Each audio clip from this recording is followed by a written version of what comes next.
Let me tell you something. You're listening to QSJ, digging up the underground. Let's get back to the mix. DJ.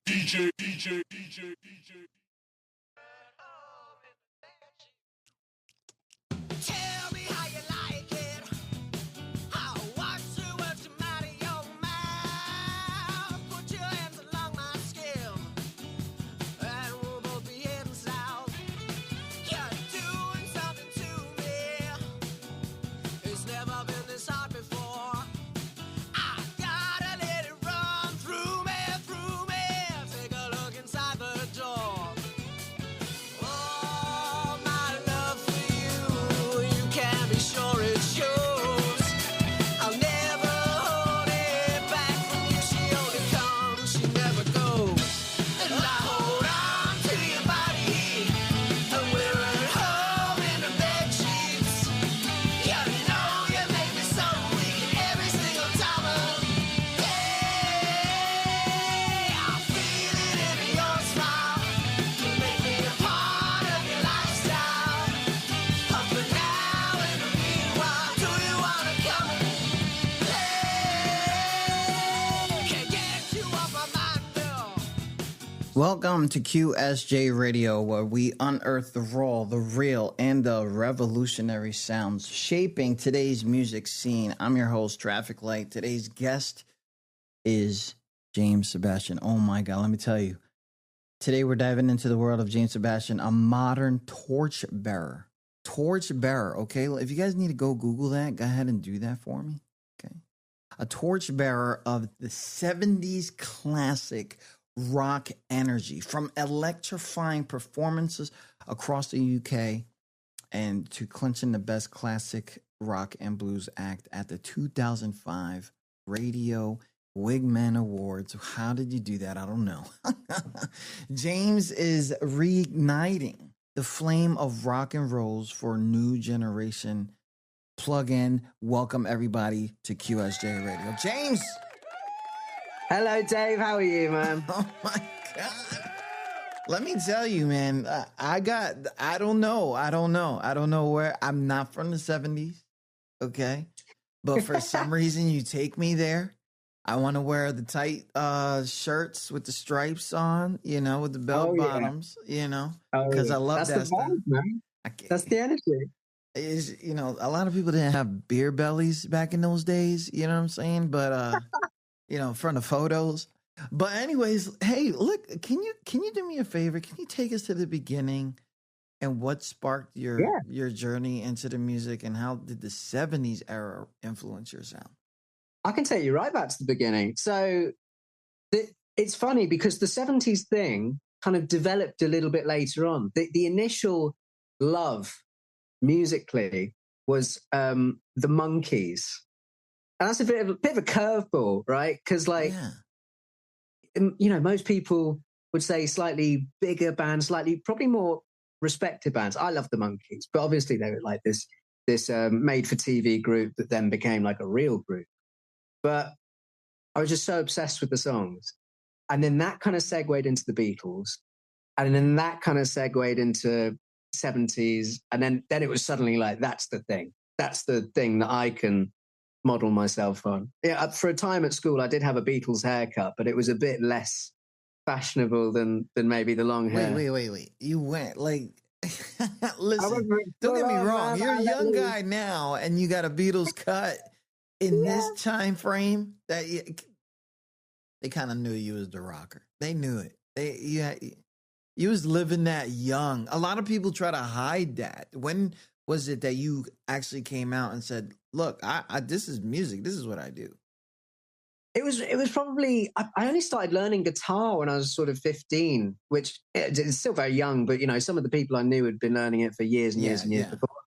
It was probably around then when I kind of realized I wasn't the greatest guitarist, but I was like, I still want to do it. So I'm going to kind of get into singing like properly. And I think people began to know when like I would just go around listening to music like all day, like listening to 3 albums a day. And they'd kind of be like, so it looks like you kind of want to do that. You're just researching. Is that all this is? Did that. 15, starting the guitar, and then all of a sudden it turns into something like this formation of a backing band. Did you join a band first, or was the backing band the idea that you wanted? I mean, at university, so like only a couple years after first starting to learn guitar, I thought, right, I'm at university. It's the ideal scenario to find new people who will be interested in this kind of thing. And I went for the full band thing initially, and that went for a few years. But then kind of what I realized was it's very hard to find four or, you know, however many people in the band, 4 or 5, that are all equally committed to it. And I love all the 3 other boys who were in the band at the time. I love them to bits still. Like, we were still very good friends, but they just wanted to turn up and play the tunes. Whereas I was like, okay, what social media stuff can we make? What branding can we do? What image so can you we was have? already going for that kind of thing.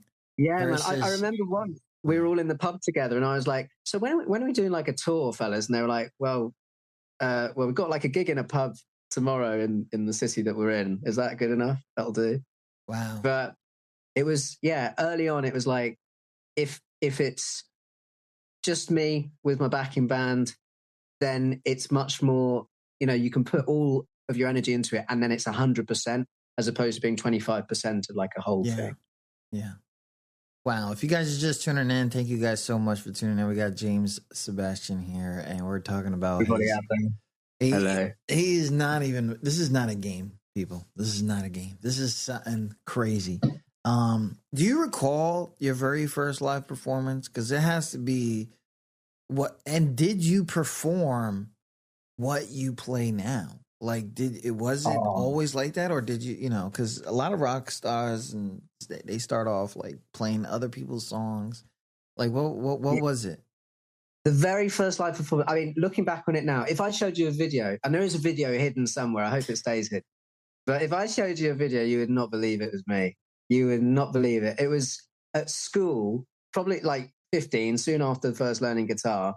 And there was this music festival thing with all the different houses in the school. Yeah. And, you know, I was just like, I started learning guitar. You know, I'll hop on. And they were like, right, you've just got to play these 3 chords. I think the song we played was Let Me Entertain You by Robbie Williams. And I was just stood planted to the spot, a tiny little 15-year-old lad with his huge guitar in front of him like a shield, just strumming away. Oh my God. Nerve-wracking. Completely different to how the shows are now. Definitely. But oh my God, I try and cover every inch. That's the plan. Every show, I try and step on every board on that stage. Being a fan of the Monkees and then turning into something that you know, kind of like, it's almost underground 70s rock as well. Because people got to understand some of the stuff that you're playing, the sounds and things like that you're playing, were not commercialized. They had to make the festivals. They had to, you know, find the gigs, find the fans, because the radio wasn't playing them, because it was, some of the stuff was like anti-government stuff. Like it was it was wartime stuff. Is there a read upon? Because I'm telling you, like, when I'm listening to you, it's like I am not in 2025. I'm trying to figure out what research, what kind of thing did you do, and did your bandmates do, like, to get this going? Because this is crazy. Oh, I'll tell you what it is, man. It's honestly like, it's, you know how they say with authors, the best thing you can do to become a good author is just read as much as possible. And it's the same with music. Like, I listen to so much music, and I've always loved listening to like different things as well. Like, I'm a big Iron Maiden fan as much as I am a Monkees fan. And it's, you know, get as much in your brain as possible, and then you can see what comes of it. You make a sort of collage of everything and it comes out. But I think the beautiful thing as well for doing the 70s vibe, for doing the retro 70s vibe, is now we can see the whole 70s. So we have some songs where it's a bit of the funk, somewhere it's like a classic rock thing. or like glam rock, and it's all meshed into one thing. And that's, it's fun to have that palette to play with, because it's a bit more open than maybe if it were 1972 and we were doing it and we didn't really have the full scope of the 70s. Yeah. Wow. If you guys are not catching that, then you guys have lost. You already, don't worry. What I'll do right now is I'll bring some of the sound to them. We'll take a little break real quick. I want to talk about what's going on right now with you, okay? First from the jump into the studio and then, into the live performancing. I want to talk about this Don't Tell Mary. Like even the titles are so 70. Like, who gave you this torch, bro? Who did this, bro? I just found it somewhere, man. I picked it up and suddenly I was in the groovy shirts and the long hair. We're talking about them old basketball shorts, running with a tight t-shirt, like in the Olympics. Okay, anyways, let's go. This is right here. This is James Sebastian with Don't Tell Mary on QSJRadio.com. 1, 2, 3, 4.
If you guys want more, of the sound, of course, I'm going to drop that.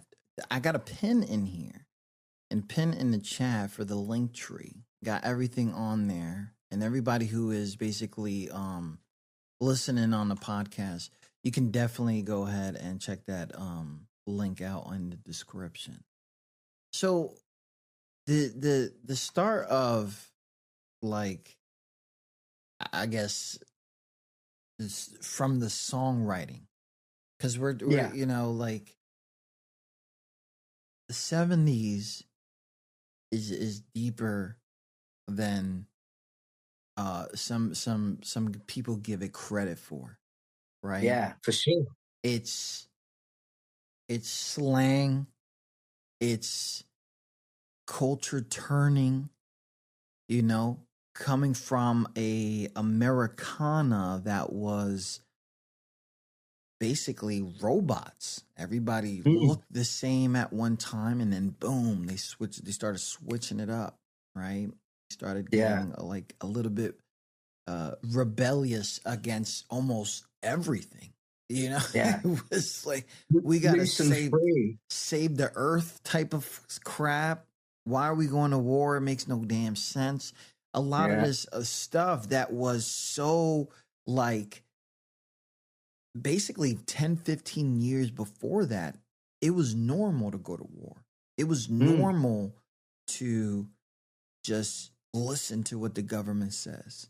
It was so normal. And then all of a sudden the kids grew up, right? And they're like, bro, you crazy? Like, I'm not doing this, bro. And I want to talk about sex, right? And I want to talk about my relationships, and I want to do this, and I want to do that. And even though we had these genres that were kind of like already, putting the human experience in music, it's still like the 70s is like as I learn and as you take me back, because I'm not gonna lie, you taking me back. Like I'm seeing my mom's life while these songs are. I'm like, Mom, you He was a little bit, weren't you? Right? But it's just a sense of freedom. Like you said, like breaking out of the 50s and this regimented thing, and even like the early 60s, is like from the mid 60s through to like the late 70s, it's almost like this explosion of color. It's like going from gray to suddenly everything's a firework. And like, you know, the hair gets long, the clothes get loose and colorful. And I think it's just such an expression of joy. Even like 70 songs where it's not necessarily a song about happiness, they're full of such like joy at being able to create and kind of having the freedom to do that.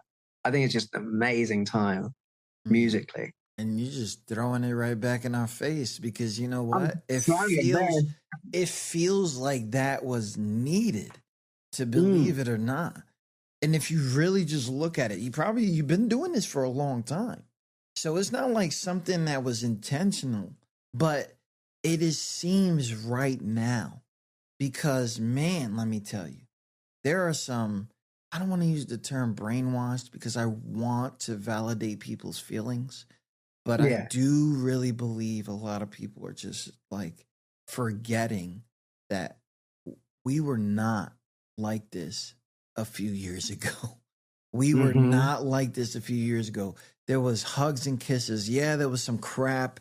Yeah, people don't like the police. Yeah, this, that stuff was going on for a while. It's very, very hard to change because either you want to be safe or you want to live in a, you know, a very, very odd time. Yeah. What I'm going crazy about here too is the songwriting process. It's almost it's 50 plus years ago. What is the songwriting process and how do you go? How does the essence of classic rock come in here? Like that was a long time ago. We were not here. It's true.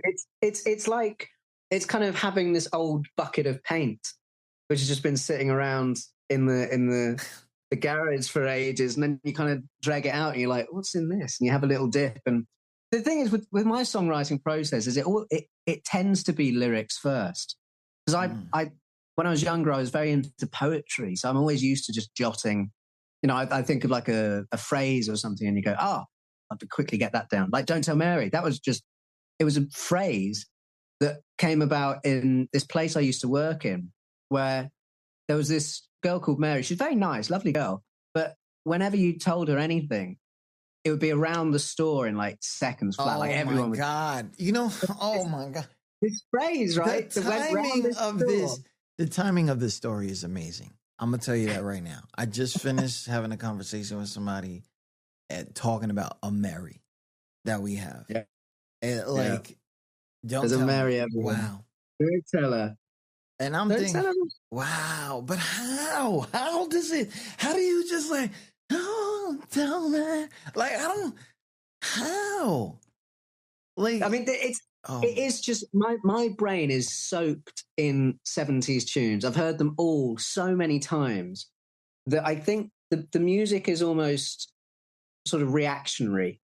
Like the lyrics are more considered.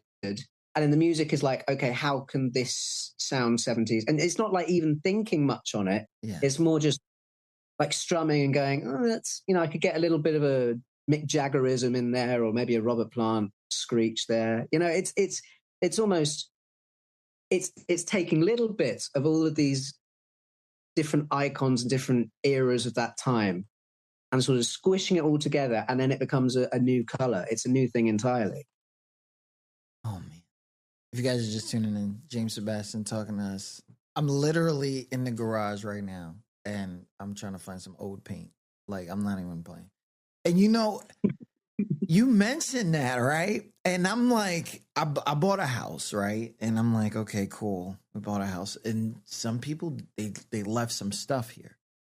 Yeah. And some of the stuff they left here was because, you know, just in case they needed to do touch-ups.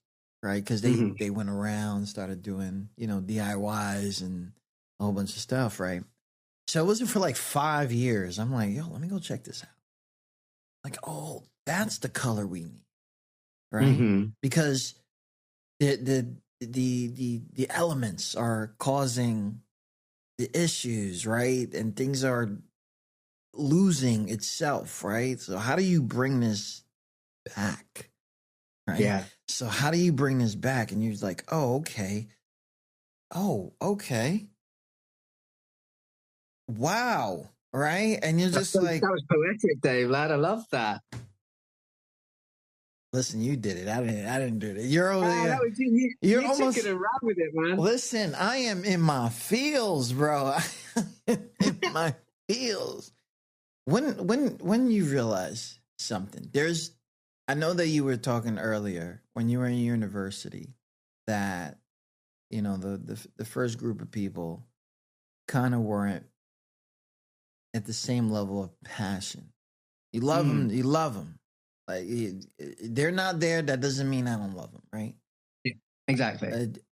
But what was the moment that you realized that music wasn't just a passion, but a calling? Because now it's like it's something serious. Like you're doing interviews, you're going to shows, you're getting acknowledged places, which I'm gonna bring up here in a second. Like this is and you're talking about it and it's fun. Yeah. And you know what? I already know, because for those who don't know, James was like, I want to be on the show, bro, but it's too early. And can we do something? And I know it doesn't sound like that, but I'm like, I got you, bro. Don't worry. And then, I know it doesn't sound like that, but I'm like, we're good. We're good. Whatever you need. And I'm just like, he's really, really into this, right? And then the next thing you know, I'm listening to you and you're really, really into it. This is fun. This is not a game. This is, I want to tell my story. I want to tell the story. I want people to know, like, I'm right here. Like, turn off the radio until I'm on the radio. When did you realize? QSJ Radio, though. Oh, when did you when you realized the passion? And I'll tell you what it is. It's like from some of the first gigs I did, like being on stage. For me, I know it's not everybody's thing. It's not everybody's cup of tea. Some people go on stage and they freeze up. But for me, being on stage is like the freest I could feel. It's almost like when I'm on stage, the feeling I get is like you just let loose. And it's so cathartic because you get to a mindset where these people are here, they're watching me, they want to be entertained. I think I can do that. I've watched enough, you know, Mick Jagger, Robert Plant, Mark Bolan. I've watched enough of that to know what the greats do. And I can put my stamp on it as well. I'm happy to race around and sweat and scream and keep these people here and keep them looking at the stage. It's just such a feeling, man. It's a high. It really is. That is ridiculous. You know what's also ridiculous, people? Let me tell you something. You've dropped singles every 2 months. Oh yeah. Oh yeah. What drives that kind of level of creativity, consistency? See, you guys got to understand, I'm not asking him because you can have 30 songs waiting. You can do that. People do that all the time, and they just don't know if it's good enough or anything like that. You've dropped singles every 2 months. What kind of creativity, consistency is driving that? What is driving that, man? See, that's almost like a personal thing, because when I love an artist, for example, Harry Styles, right? I love Harry Styles. I think he's great. Shout out to Harry Styles. Yeah, shout out to big Harry Styles out there if he's listening. But he drops like an album every 2 years. And it's almost, as a fan of an artist, you almost kind of go, come on, man, when's the next song? When's it coming? Like, give us something new. Like we're on fumes here. So from my perspective, if I feel like that, being a fan of an artist, I kind of want anyone who listens to me to know exactly when the next song is coming and to kind of, you know, get a new song, enjoy it for a month and a bit, and then kind of get excited again, kind of have this relentless cycle of there's something new, there's something I haven't heard, there's something cool coming, and loads of new content and visual stuff. And I, you know, at the end of the day, an artist is indebted to their fans. And I kind of always feel that need to give them something to listen to or watch or experience, because I wouldn't be here without them in this spot, in this position. That is amazing. I'm not gonna lie. So if you guys just didn't hear that, okay, I'm gonna just put my own perception on that, right? I can't be the artist people are waiting for. We have music, we have feelings, things are going on. The wind can blow, and I'm going to make a song about it. I mean, shout out to the nature people, because they make lovely music too. Because, oh my God, I love whale sounds and stuff. I love that. Yeah, I love it. So I'm going to go ahead and talk about this new, oh my God, this new single you got going on, this Moonlight. Mm-hmm. Oh yeah. Oh my God. This is a new direction right here. So before we get into that song, what is this Moonlight about? Moonlight is basically, it's just about like physical love. Again, leading back to that 70s thing where it's just that freedom to express. And like we always talk about love. Well, like most of the time we talk about love in terms of this you know, an essence of something, or less of a physical thing. Yeah, yes. And I mean, that's what it can be a lot of the time. Is like a magic. Like that is what it is a lot of the time. But then people forget that, like, as human beings, the physical love is such, it's ingrained in our biology as well as our minds and everything that we have. So I thought it was quite an interesting. Obviously, it doesn't go too explicit. I hope it's quite sort of tasteful in the way it does it. But I just thought it's such a beautiful thing to sing about and to, you know, turn into a song that's, you know, much longer than the normal ones that I would do. You know, I was always kind of thinking I've got to try and hit under the 3-minute mark. You know, always try and write those hit songs where it's just perfectly timed for the radio. But for this, I was kind of like, you know, let it breathe, let it vibe, and don't rush it, because, you know, that's the same with that kind of energy. You are literally living in the 70s. This is yo. We got a comment in the chat. It's one of my grown folk male dads guys kind of guy, you know. And he goes, eyes may be the window to the soul, but it is music that is the language of the soul. That's so true. Oh my God, that is so true as well. Man, we are like, can I get some weed, somebody? Like, can we do, anyways, this is Moonlight by James Sebastian on QSJ Radio. This is available all over the place. Please go ahead, check the link. Apple Music, I think it's on there. Spotify, YouTube Music, Amazon, wherever you get your song. Yeah. And follow James James Sebastian music everywhere. James Sebastian music everywhere. That's music, Instagram, TikTok, all of that. Threads, everything, man. We're gonna get into the Moonlight here, and then we got some. Wow, this is great.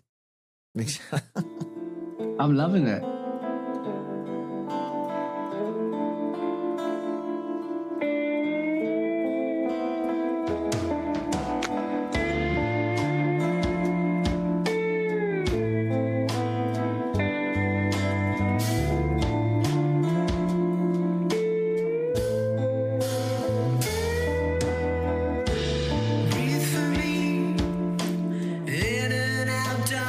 Turn away.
I want to give everybody a chance to go ahead and check that out. And if you guys haven't yet, please go ahead and subscribe to James Sebastian's YouTube page, because they also got music videos. Don't get it twisted. You know, this is not some audio format. This is like they're going all in. So let's make sure we do that. Okay. Moonlight. Oh man. Now that I know the story, and I know that it was a physical love, and the conversation that you have between the legs, right? Mm-hmm. That's a real conversation. All right. Yeah. And if you guys want to get a little bit deep and a little bit forward, we can do that. But let me tell you, if you're not taking care of someone's, conversation, right? Mm-hmm. They're going to feel that. Yeah. They're going to know that you don't want to be there. It's a one-way conversation. And someone's going to get hurt. That is literally a real thing. It's true. If it feels like one person is having that conversation, it will never feel. If it ain't the moonlight, I'll tell you that much. It's not the moonlight, man. It ain't the moonlight, I'll tell you. The thing is, love's like a dance. Like, you have to both know the steps, and you have to both be committed to it. Man, when that is one of those things right there. And if it's okay, let's have this forward conversation. Okay, we're grown. We can have this. I don't need a situation here. Okay. How much is that sexual type of embodiment in your writings to try to, because there is a sexiness in the 70s classic rock that make you want to do things. I like, sometimes this might seem a little crazy. My chat knows I'm crazy, okay? But sometimes I want to smell your flaws. Mm-hmm. I want to get in there. I don't want to smell Pantene.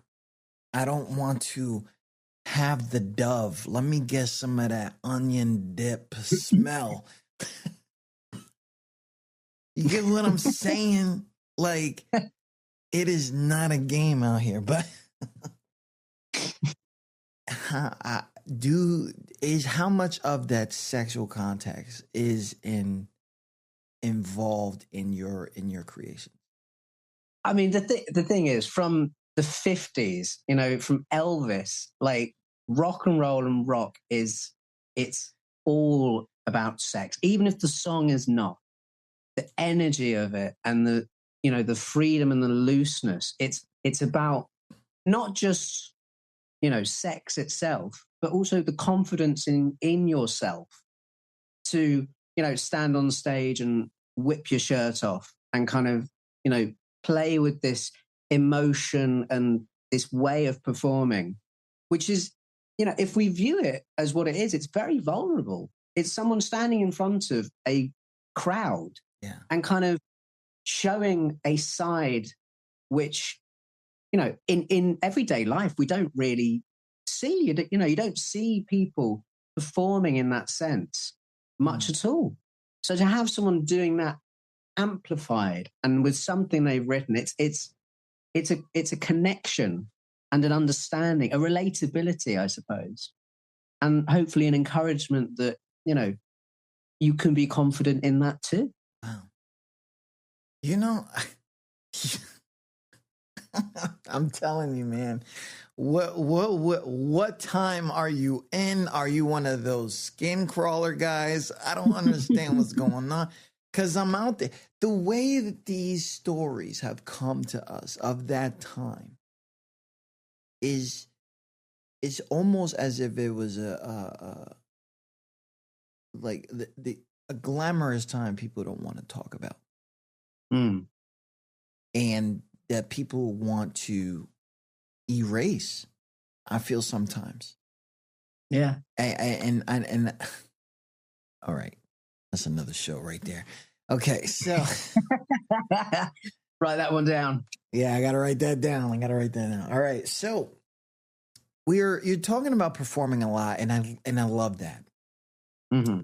You got 60 plus tour dates. It's incredible the things that you guys have done. Which one do you feel like was the game changer for you and the band?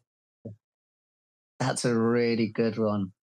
I'll tell you which one it is actually, and this is going to sound unreal, but it's true.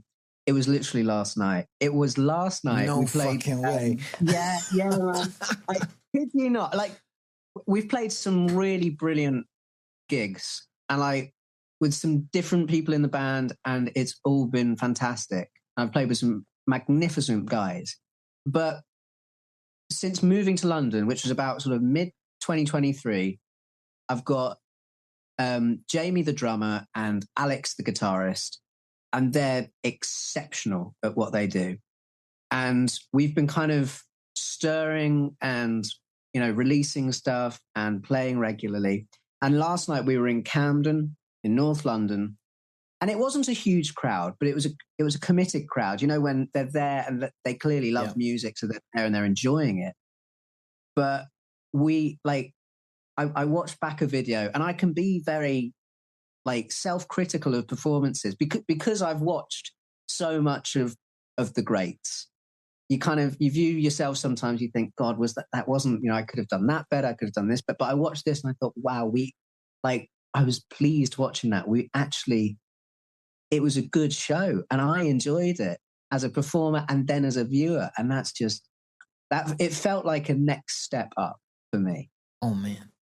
And then we get you the next morning. The next morning, Matt. This is the morning after. We get you the next day. Like, what if that's luck? Because you're basically like, we're here, bro. We're here. We landed. Here. You talked about early on how digital marketing, especially self-digital marketing, was an extreme importance for you. Digital engagement. You're known for at least 4 TikToks a day, right? Mm-hmm. Something like that. How has this digital presence impacted your connection with your fans and your music career? Because that's different than going out there and hoping for the best. The digital thing has been a game changer. It has been insanely beneficial to find people and connect with people and bring them in and keep them as a part of the community. Because first we've got a WhatsApp group chat for the biggest fans, and it's developed into this lovely, they talk so regularly, and I pop in and it's 400 unread messages, and I go, I'm just dropping a little update, but I love that you guys are having a good chat. But I think the thing about the social media, which proved to me that as a musician in the modern age, that is what you need, was that for Don't Tell Mary, I went round London so we'd recorded the song, and then I needed some content for it, something to post on TikTok and Instagram. So I went round London on 2 separate days, 4 hours on each of those 2 days, so 8 hours altogether with a friend, and I just filmed 30 videos, 50-second videos of me singing the chorus with a telephone in my hand, just like an old rotary telephone. And I posted, after the song came out, I posted each one of those every day. So 30 days in a row, there was a new video up on social media with the song's chorus. And the song hit 1,000 streams in under 2 weeks. And I pinned that on the social media. I really do. I think that did so much for traction, putting it in new ears and bringing new people in. And it's the people that see it, those videos regularly, they'll be it'll just be drummed into their head. And then it's, you're getting people more invested in the song. It's not just this random thing that you scroll past. It's oh, I know this one now. I know the lyrics, and I'll go and listen again. It's that kind of energy. That is, you know, is love, because you know it's working. Something is working, because that is like sitting there filming yourself 30 videos, a month preparation basically of work. Oh yeah. That's bananas. That is bananas. I'm not going to lie. I just started going back and saying, okay, you know, I've been doing this for a long time. Why don't I just take a minute or two and post it somewhere and stuff like that? And if you guys want to follow James Seb Music on TikTok, okay, that's James SEB Music on TikTok. Go there now. You'll see the hair. That's what I tell everyone as well. When they say, "Oh, what's your name on Spotify?" I say James Sebastian, and then just look for the bloke with long hair. Look for the hair. Just look for the hair. It's right there. I want to give a big shout out to everybody who's still listening in here. Thank you guys so much. It just means a lot. If you do have any questions, you know, just keep it mature for us. Best classic rock and blues act. Yeah. How? Wow. I still can't believe it, man. How, bro?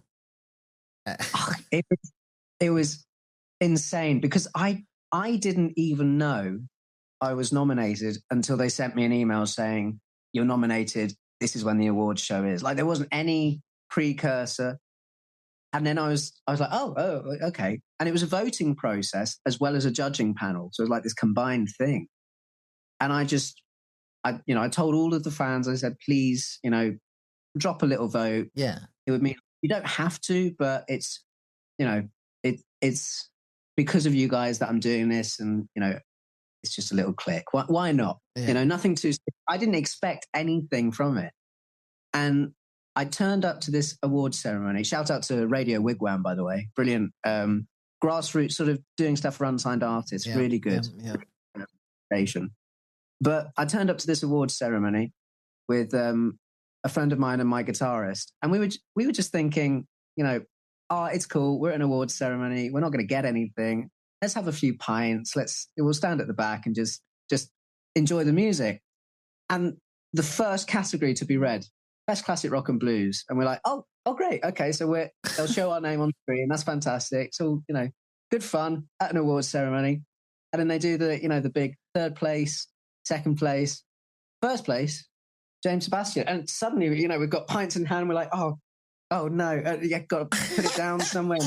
Run up to the we're right at the back of this whole thing. Got to wade our way through all these people. Go, sorry, excuse me, sorry. No, hang on. Oh, yeah, sorry there. And like, run up onto the stage and kind of look around wide-eyed. And Dave, I kid you not, the night before, I was looking in the bathroom mirror while brushing my teeth, and I thought, should I write an acceptance speech? And then I thought, no, we're not going to win it. So I got up onto this stage, and I had a microphone, and they gave it to me, and you kind of go, wow, I didn't expect to win. It was insane. It was a real surprise, and I still have that trophy on my mantelpiece. That is incredible. Congratulations on that. Thank you, man. Thank you very much. And it's incredible how modest you were about it too.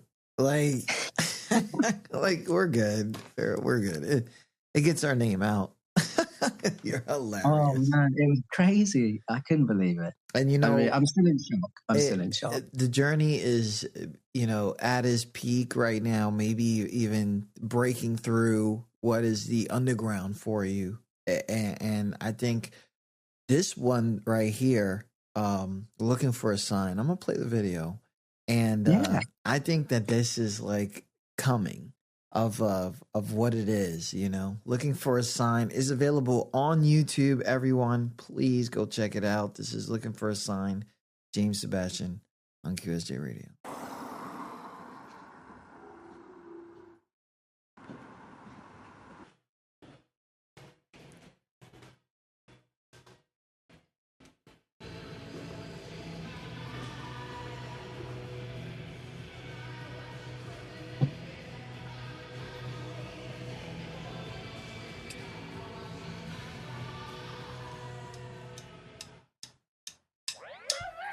Lately, I don't know what's wrong with me. Got to open my eyes so I can finally see the person I thought I wanted to be. Doesn't seem to want to take a chance on me. Do you think that I'm crazy? And do you think that I'm wasting my time? Do you think that I'm lazy? Baby, maybe it's something you just need to find. And so what if I'm crazy?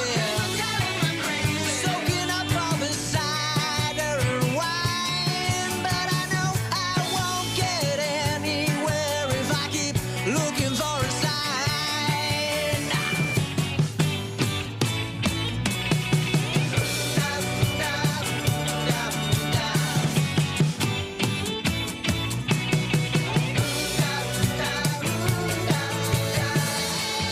Oh, I'm crazy.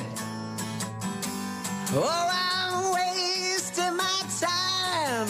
Oh, I'm lazy, baby, but maybe it's something you just need to find. And so what if I'm crazy? I know this will all be fine, but I know I won't get anywhere if I keep looking for a sign. And I know that I'm crazy. I know this will all be fine. And oh, I know I'm crazy, maybe I'm lazy, but it's something that If you we need get to into find. that video, you guys could check that out on YouTube. The creativity behind that is nuts. It's actually so bizarre that you can, like I'm when I first saw the video, I am looking for something present, right? I'm looking for something present. Like, please make me believe that this is from our time. And the only thing that I can see that is there is nothing. Like, there is nothing from that. And I took a lot from this song when I first started hearing it.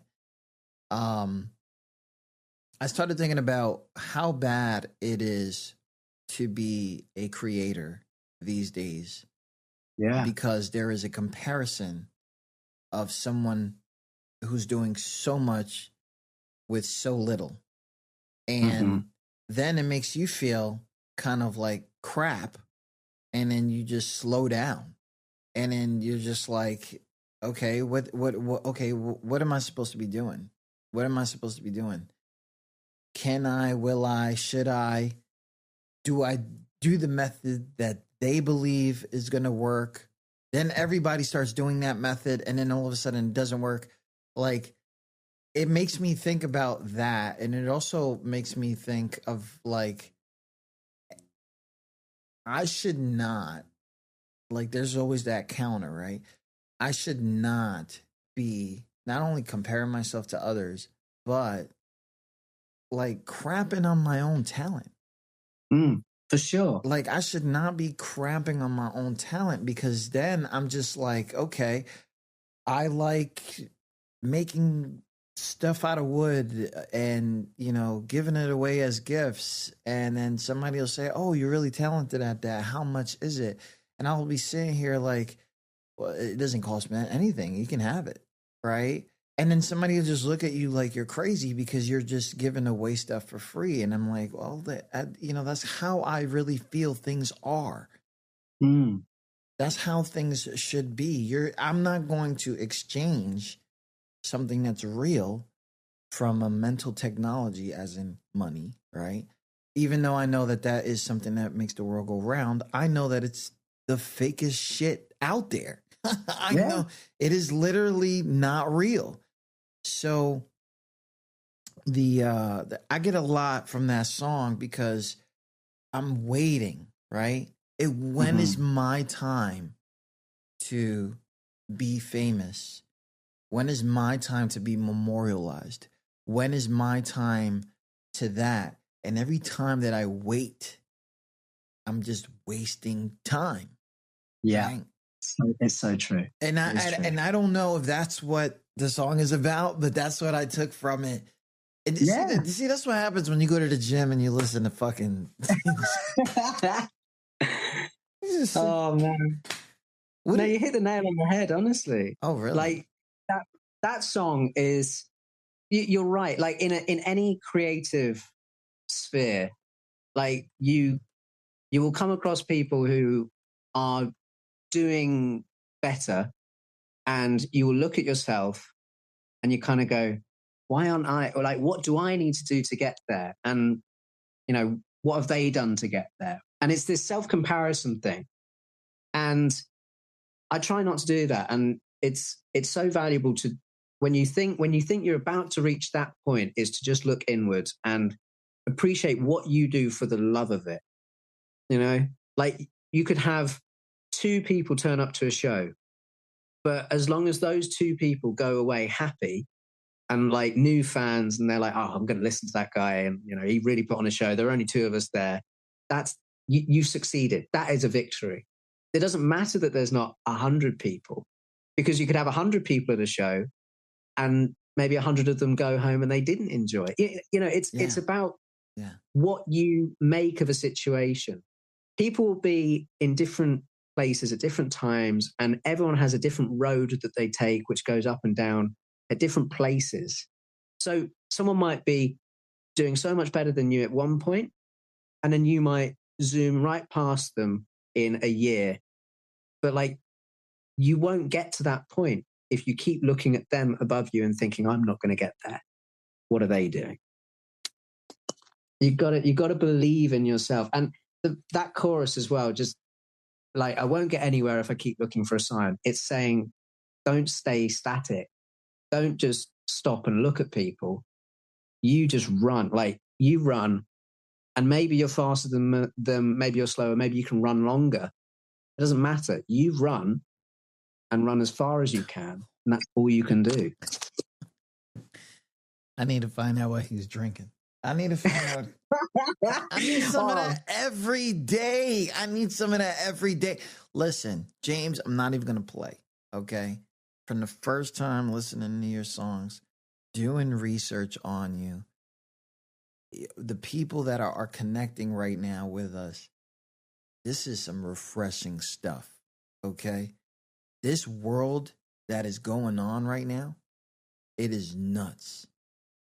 I caught myself being so deep in my thoughts that there was this trip I took.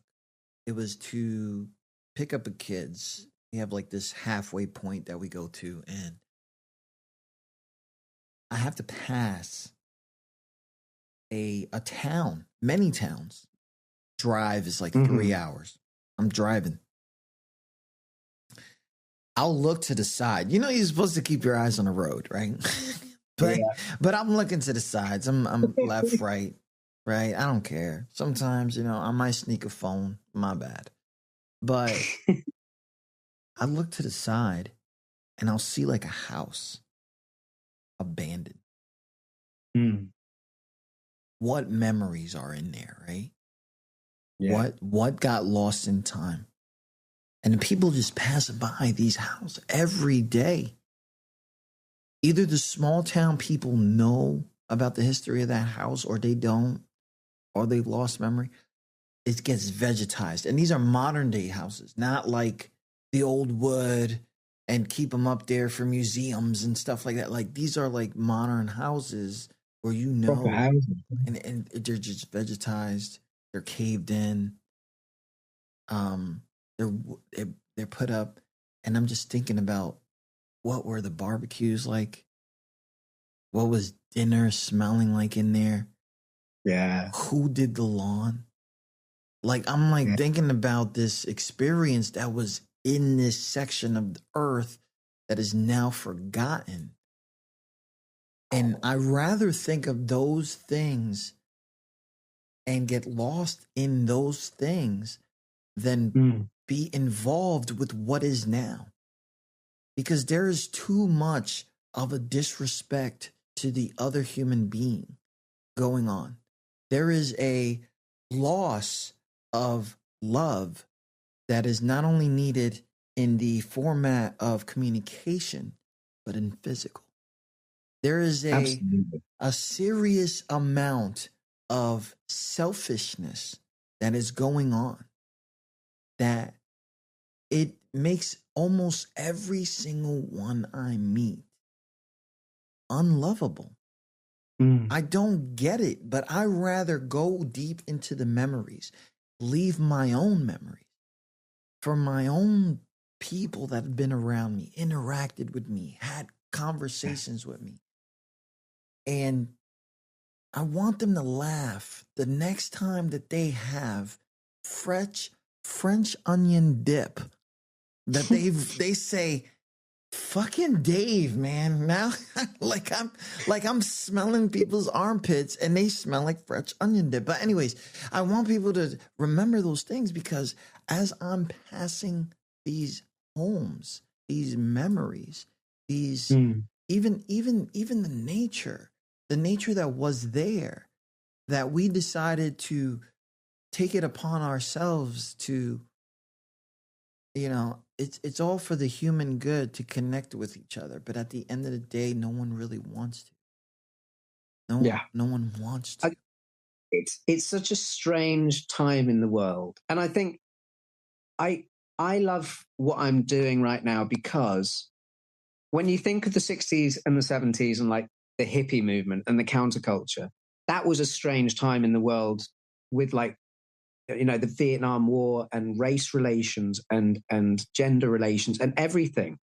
And people were, there was a lot of tension, and the music was something of a release. People could come together and kind of, remove themselves from the weird stuff that was going on everywhere. And I think obviously it's different things happening now, but that same universal tension with wars and relations and things going on, which shouldn't be happening.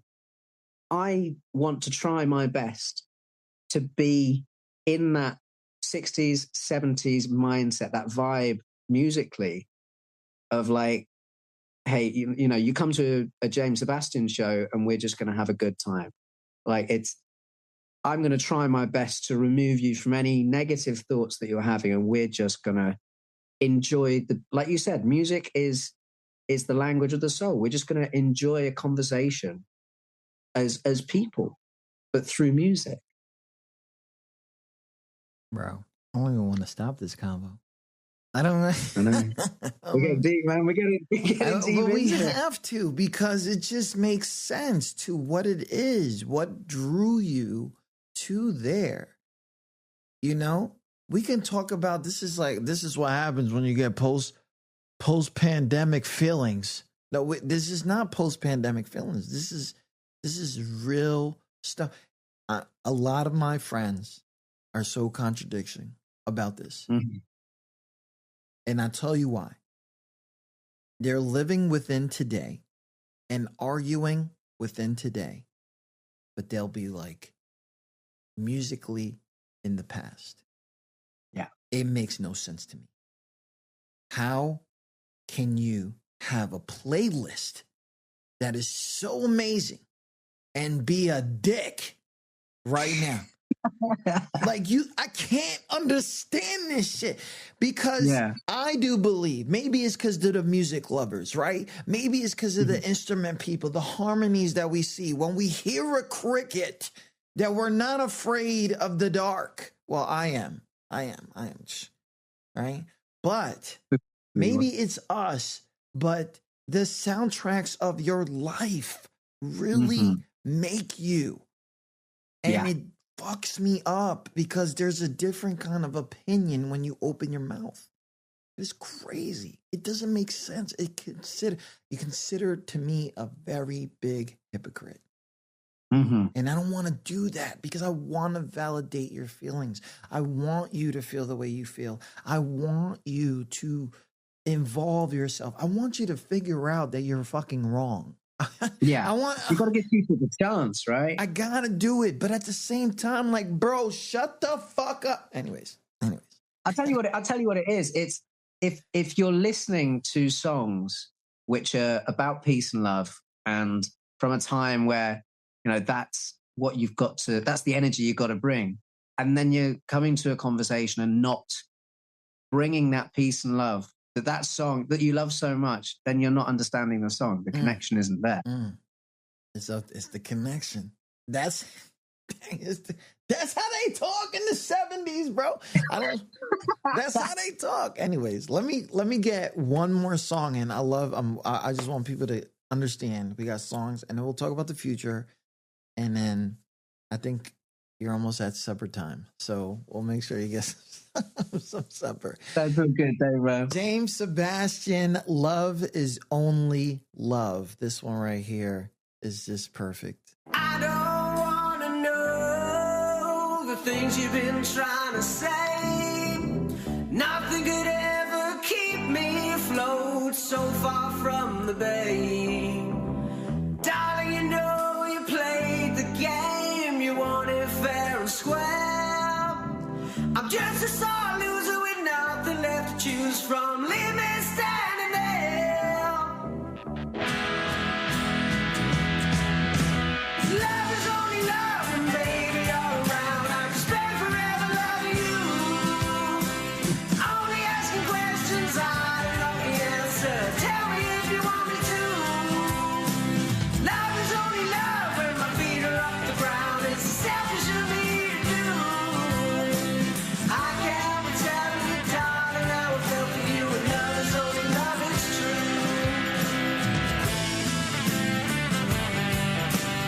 love is only love, it's true. Love is only love, it's true. Love is only love, it's true. I try my best to see myself in other lives. Smiles are on skin deep, loneliness cuts like a knife. Up until this moment, I never found the words. I didn't even know they were real. It doesn't take long to write a sad song, and sad is all you ever feel. And love is only love, and baby, all around. I could spend forever loving you. Only asking questions, I don't know the answer. Tell me if you want me to. Love is only love when my feet are off the ground. It's selfish of me to do. I can't help but tell you, darling, how I felt for you. You know, sometimes it's not even that it takes me back, right? Mm-hmm. It's not that it takes me back. I'm not from that time. It's that it takes me back. Yeah. That it takes me back. It takes me back to the swing.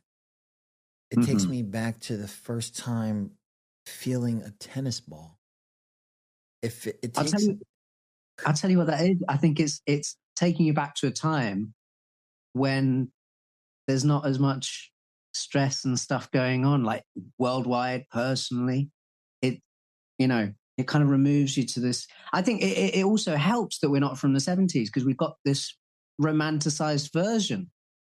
Obviously, if you're living in the 70s, then it's just the present day.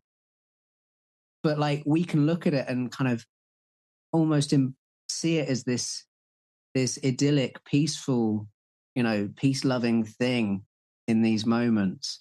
And I think it takes you to a point in that time for you, or in your own life. Or I see what you mean. yeah. Oh man, what are we doing here, James? James, we can't do this, man. They're gonna think this is illegal. Anyways, if you guys are just tuning in, we're closing up on our conversation here with James, and I don't want to do it. I don't want to, I know summer is coming. I know there's going to be a lot of things going on. What are some of the projects that fans should be expecting from you guys in a couple months? In a couple months, maybe, upcoming releases or anything like that? Well, we've still got the new single every 2 months. So we've had 2 already this year. The next one is late June. Then it's August, then October, etc., etc. Like, it'll just keep going like that. So you've always got that to look forward to. There'll be some new merch releases sometime soon. Something as well, again, quite sort of retro that we do, is a vinyl giveaway. Okay. So if you want to win a limited edition James Sebastian vinyl, like the only one of its kind in existence, then you got to enter the competition and you might win it. So we got tons coming out, man. We got some gigs as well. If anyone's going to London anytime soon, we're always around playing somewhere, and come along and we can just have a groove, have a boogie. Oh, you know? bro, I gotta look that up. I gotta look that up. Looking ahead, I know some people probably don't like this question because the association with the word legacy means a pastime and forward. Looking ahead, what legacy do you hope to leave in the music world? And how do you envision the future of classic rock? I mean, in terms of legacy, I just want to entertain people. That is all. Like I would happily leave this world having just entertained as many people as possible. Obviously, the dream is like, you know, if I could get to Wembley Stadium and entertain 70,000 people, I will. But equally, 2 people in a pub on a Wednesday night, I will try my absolute hardest to entertain them. I don't mind. I just want people to enjoy the shows and the music. And as long as I can do that, I'm happy. In terms of the future of classic rock, I think it's got a place. I think there's a gap in the market. I mean, you've got the likes of maybe Greta Van Fleet, which is kind of that, you know, that's that retro thing, but there's not a lot of it. And I really do feel, especially like there's this kind of nostalgia trend thing going on where people are, it was the 80s recently. There were a lot of songs which were very 80s coded. And I think that cycle is going to come around to the 70s very soon. And then, you know, I think it becomes a big new thing altogether. James, it's June. Yeah. What are we celebrating? June. In June, what are we celebrating? The summer. The summer? The summer. Yeah, man. Get some sunshine coming. Oh my God. I don't need sun. Oh, yeah, you should come to London, man. You should see some of the grey skies we got here. We could do some sunshine. James, it's been an incredible pleasure to talk to you. Oh, Dave, it has been wonderful. Brilliant conversation. You know, our fan base is usually focused on the unheard artists. Not that they're not getting listened to, they're just not being spoken to. And I know during your times, you probably met a few artists that needed some kind of encouraging. In your own words, what would be some of the inspiring kind of conversation you will have for the artist that is just starting off? I think the key thing is to have faith in yourself. And I know that's easier said than done. But if you want to do something, then you do it. It's one of those things where I sometimes have friends who they want to do something and then they're like, but maybe I shouldn't, you know, maybe I'm not as good as someone else, or maybe it'll take up too much of my time. And I say to them, just do it. Honestly, because it's your life. And if you want to be on stage, if you want to write those songs that you know you can and that you feel you can, then you keep writing until that song comes through. It's a relentless thing, the music industry, and it can be quite grueling and cutthroat.